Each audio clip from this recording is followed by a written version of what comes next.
Continuamos con el plan de lectura cronológica de la Biblia. Hoy nos corresponde hacer una reseña sobre los capítulos 28, 29 y 30 del libro de Génesis. Recordemos un poco el contexto de la historia que hemos venido narrando. Ya dijimos que se cerró el ciclo de la historia de Abraham como personaje principal, el patriarca iniciador de la promesa de la descendencia del pueblo de Israel. Luego comenzamos a ver que se abre un nuevo ciclo de historia, ya no en Abraham, sino ahora en su hijo Isaac. Y cómo Isaac también abriría un nuevo ciclo de historia, ahora con sus dos hijos, Esaú y Jacob. Vimos anteriormente que por medio de una suplantación de identidad, Jacob se hace pasar por su hermano mayor Esaú para que su padre Isaac le diera la bendición del derecho de la primogenitura. Al hacer eso, le está confiriendo el pase generacional del liderazgo de su familia y por lo tanto la preservación de su nombre. Desde entonces, nosotros llegaríamos a conocer por el resto de la Biblia que se nos habla en el Antiguo Testamento del Dios de Abraham, Isaac y Jacob. Pero ¿por qué fue que Esaú perdió el derecho de su primogenitura? Porque lo despreció. Estuvo dispuesto a entregarlo por un plato de lentejas rojas con pan. Ahora entonces Esaú está muy molesto y Esaú quiere vengarse, incluso planea matar a su propio hermano. Leemos entonces en el capítulo 28 que tanto su madre Rebeca como su padre Isaac instruyen a Jacob para que huya de esa zona donde ellos se encuentran en Berseba y se dirija hacia Parán Aram, que es otra forma de denominar a una zona de Mesopotamia, para que vaya a buscar esposa, no de una mujer cananea, sino que vaya a buscar esposa de entre las familias de sus parientes que viven en ese lugar. Recordemos que eso suena muy familiar a lo mismo que Abraham había instruido a su mayordomo para que fuera hasta la familia y la descendencia de su familia a buscar una esposa para Isaac. Ahora Isaac hace lo mismo instruyendo a Jacob. En el camino de Jacob a ir a buscar a su esposa, esa tierra de su familia, él se detuvo a acampar. Y donde se detuvo a acampar para dormir, tomó una piedra y utilizó esa piedra como si fuera una almohada. Ahí él comenzó a soñar y en su sueño tuvo una revelación celestial, donde él comenzó a ver una escalinata, es decir, unos escalones, como una escalera donde la base de esa escalinata, de esa escalera, era en la tierra, pero la escalera comenzaba a subir, a subir, a subir, a subir, hasta llegar al cielo. Jacob vio entonces en ese sueño que los ángeles de Dios subían y bajaban de esa escalera que conectaba la tierra con el cielo. Dios mismo se le revela en ese sueño y le confirma el mismo pacto que había comenzado en Abraham. Y le dice que esa tierra en donde él estaba durmiendo, la tierra en donde él estaba posando su cabeza, le iba a ser entregada por herencia y que además tendría una gran descendencia que iba a prevalecer sobre toda esa zona. Jacob despierta y se da cuenta de que realmente esa tierra en donde él estaba durmiendo era una tierra que tenía la presencia de Dios. Y por lo tanto, él interpreta que ese lugar es la casa de Dios, que ese lugar es la puerta del cielo, y entonces le cambia el nombre a esa región y ahora la comienza a llamar Betel, que es lo que se traduce al español como casa de Dios.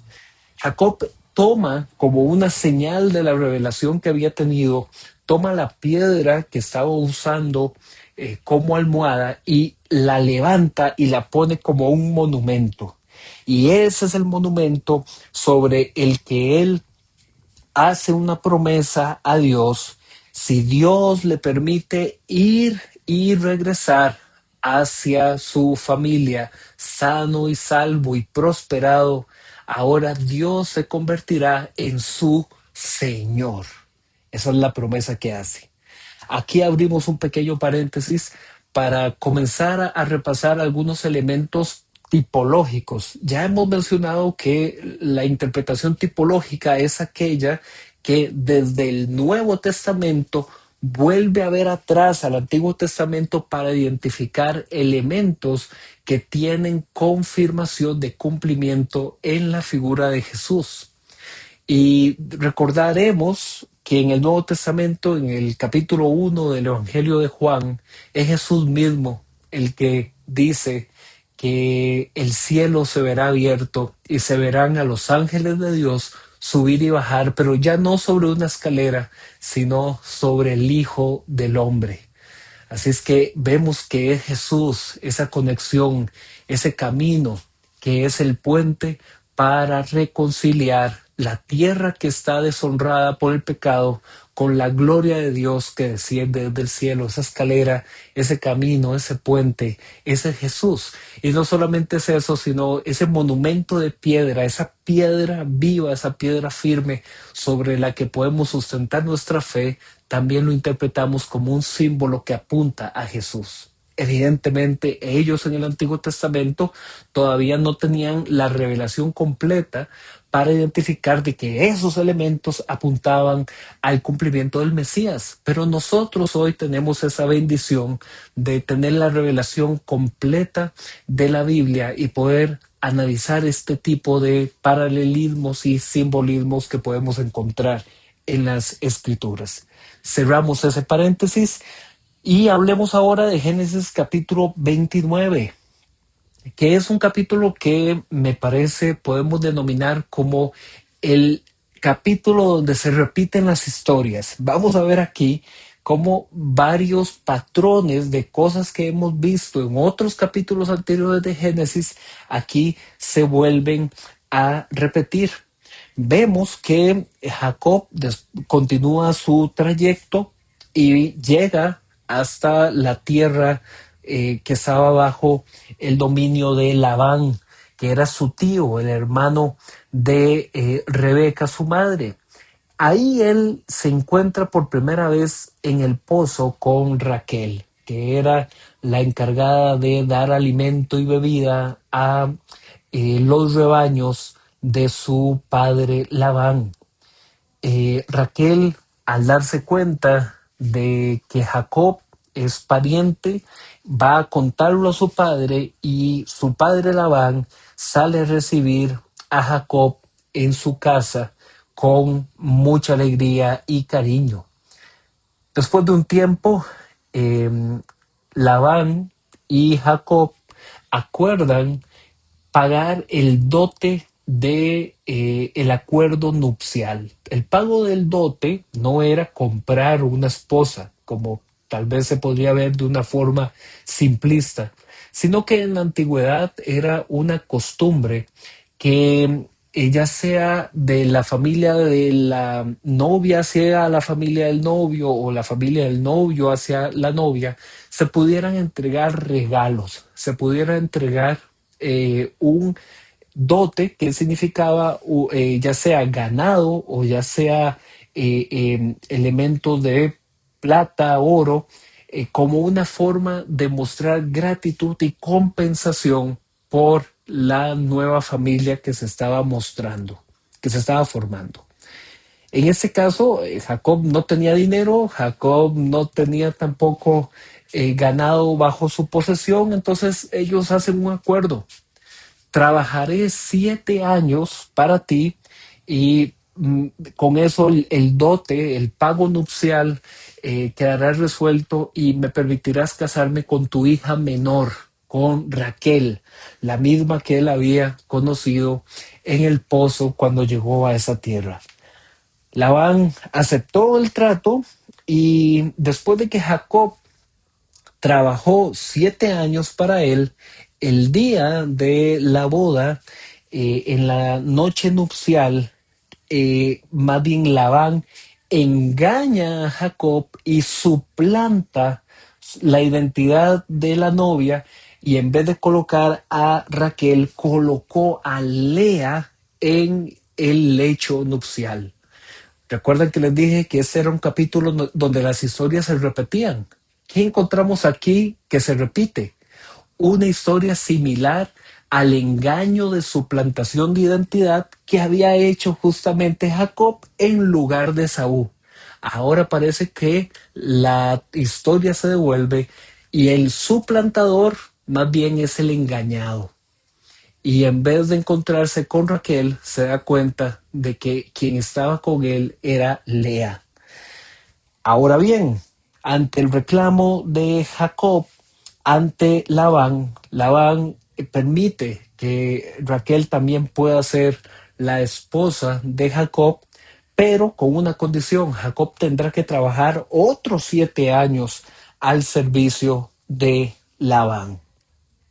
En este caso, también es muy importante considerar que las dos hermanas, tanto la hermana mayor Lea como la hermana menor Raquel, ambas tenían criadas, ambas tenían siervas que estaban a su servicio personal y Labán entonces permite que estas criadas de su casa vayan ahora a vivir para atender a sus señoras, tanto Raquel como Lea. Y eso va a ser muy importante más adelante en esta historia, porque ahora Jacob estaría en compañía de 4 mujeres, las dos esposas, las dos hermanas, y cada una de estas dos hermanas con sus respectivas criadas personales. Pero ¿qué pasa? Que otra vez se repite la historia. Y así como habíamos encontrado que Sara era estéril y que no podía tener descendencia para Abraham, después vimos que durante 20 años Isaac tuvo a su esposa estéril, a su esposa Rebeca, hasta que por fin su esterilidad fue cambiada y pudo concebir. Ahora es Raquel la esposa estéril. Y es más bien su hermana Lea, quien había sido despreciada por Jacob, la que comienza a recibir hijos. El primer hijo que Lea, la hermana mayor, le da a Jacob fue Rubén. Ese fue el primer hijo. Y a partir de aquí se comienza siempre a introducir por medio de alguna frase características que justifican el nombre que se le da a cada uno de estos hijos. De esta forma nace entonces Rubén, luego nace Simeón, de tercero nace Leví y de cuarto nace Judá, lo cual se nos es sumamente significativo porque estos que llegarían a ser los padres de las tribus de Israel, podemos ver que fueron el producto del nacimiento de la esposa despreciada. Eso también recordémoslo para cuando estemos analizando otros capítulos de la Biblia más adelante. Pero Raquel, que era la esposa amada, comienza a tener envidia de su hermana Lea, porque a pesar de que ella había sido la esposa suplantada, ella sí había podido darle 4 hijos a Jacob. Y por la envidia y por el dolor que tenía ante su condición de esterilidad, entonces le propuso a Jacob que su criada Bilha tuviera hijos para que esos hijos pudieran ser reclamados por ella como propios.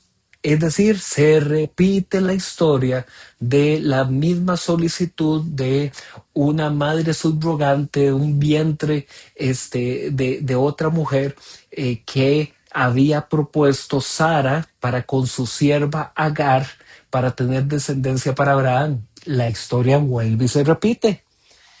En este caso de esta criada Bilha, nacerían los hijos Dan y Neftalí. Y ya aquí van 6 hijos. Esta estrategia se repite después por parte de Lea. Y como Lea ya se había quedado en 4 hijos y quería darle más hijos a Jacob, entonces toma el ejemplo de su hermana y entrega a su criada Silpa para que ella también pueda darle hijos a Jacob, pero en su nombre. Y de ahí nacería Gad y nacería Aser. Ya ahí tendríamos 8 hijos de Jacob. Después se narra un pasaje por una disputa de unas mandrágoras que Rubén había ido a conseguir al campo y Raquel quería comer de esas mandrágoras porque se creía en la antigüedad que es el fruto de esa hierba tenía propiedades afrodisíacas y que a lo mejor le podía ayudar a ella a concebir, porque hasta esta altura ella no había podido dar un hijo biológicamente a Jacob. Las dos hermanas entonces disputan por estas mandrágoras y entonces Lea le dice yo te las doy, pero a cambio de eso vas a permitir que Jacob pueda volver a dormir conmigo. Raquel estuvo de acuerdo y cuando Jacob vuelve a conocer a Lea, vuelve entonces ella a quedar embarazada ahora de Isaacar y después también del hijo Zabulón. Y ya con esto se contarían 10 hijos para Jacob. Incluso Lea daría a luz a una niña a quien nombrarían Dina, hasta que finalmente Raquel conseguiría la bendición de Dios de quedar embarazada y darle un hijo propio a Jacob. Ese hijo número 11 llegaría a llamarse José. Y con esto entonces tenemos la descripción de la historia de estos primeros 11 hijos de Jacob. Y como podemos ver, esos 11 hijos provenían de 2 esposas diferentes y 2 siervas diferentes. El capítulo termina con una negociación, una sección bastante pintoresca donde Jacob negocia con Labán un salario para él después de que él había trabajado todos esos 14 años de gratis. Ahora negocian un salario y el salario sería un pago por medio de ganado, es decir, por medio de animales de pastoreo. Y entonces Jacob propone que para él se separen aquellos animales del rebaño que tengan manchas, que tengan alguna combinación de colores o que del todo sean ovejas negras. Jacob entonces comenzó a utilizar una técnica de reproducción donde él ponía ramas recortadas para que los animales en celo vieran esas ramas y al final la cría de esos animales saliera con manchas, saliera con colores y gracias a eso el rebaño de Jacob crecería y crecería muchísimo más que el de Labán. Así termina este capítulo. Continuaremos mañana con esta historia tan interesante de Jacob, sus 11 hijos, sus esposas y qué va a pasar cuando él quiera regresar a encontrarse en su propia tierra con su familia. Estaremos viendo esto el día de mañana. Nos vemos.